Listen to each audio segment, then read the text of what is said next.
Snake Plissken is back, and he tries to save this girl from LA. Hey guys, Kenny here.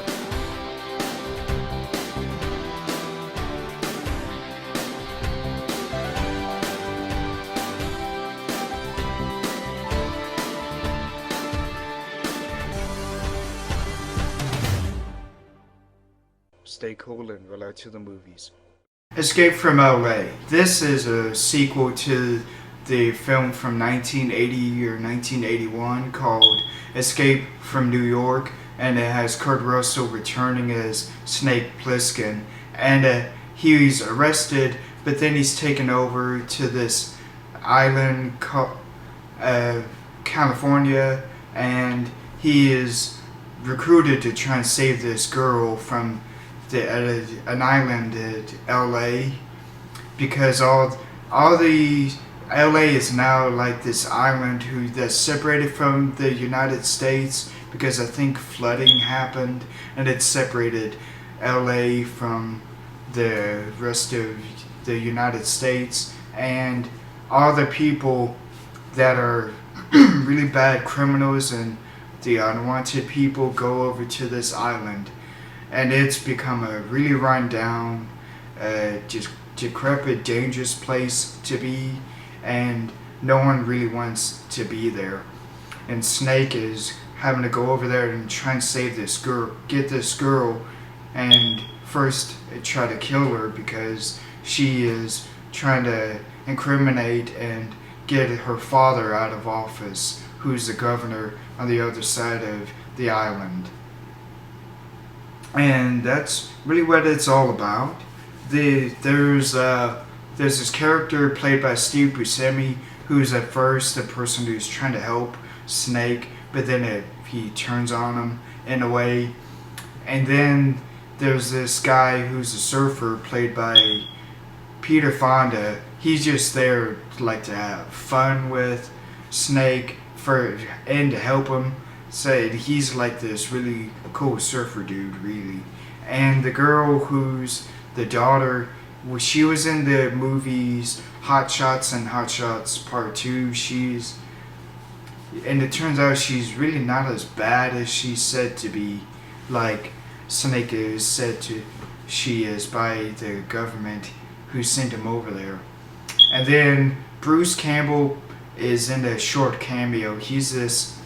It's like he's this plastic surgeon, and his face is also it looks like it has a layer of skin put on top of his face, almost, because it really looks like makeup. It looks like his skin was pulled back.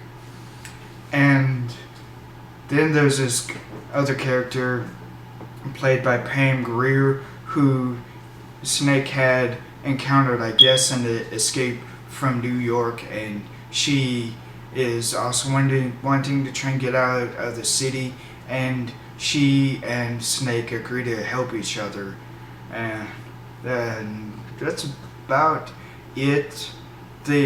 What I really liked was the acting. Corny as it is, I really liked the acting. The storyline is also quite well.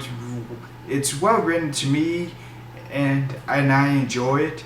The music is really probably the best thing in this film from John Carpenter. I love his score in this, and also there's other bands and rock bands and other artists, musicians who did music for the soundtrack, which I have the soundtrack.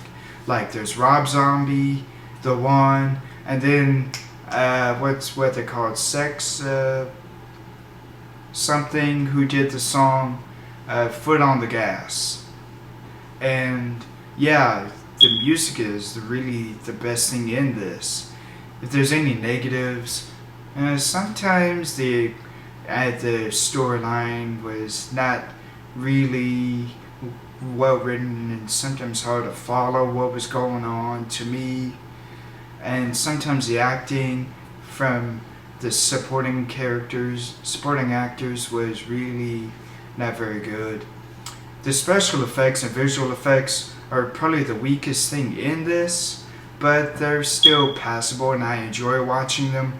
Like in particular, when Snake and that Peter Fonda character, the surfer, they surf on this wave, and then Steve Buscemi is in this car and he's driving by on this cliff, and then the wave is going right behind him, and that's that effect, and the green screen effect of Kurt Russell and Peter Fonda on the wave weren't really composited well, but that's about all the negatives I can say.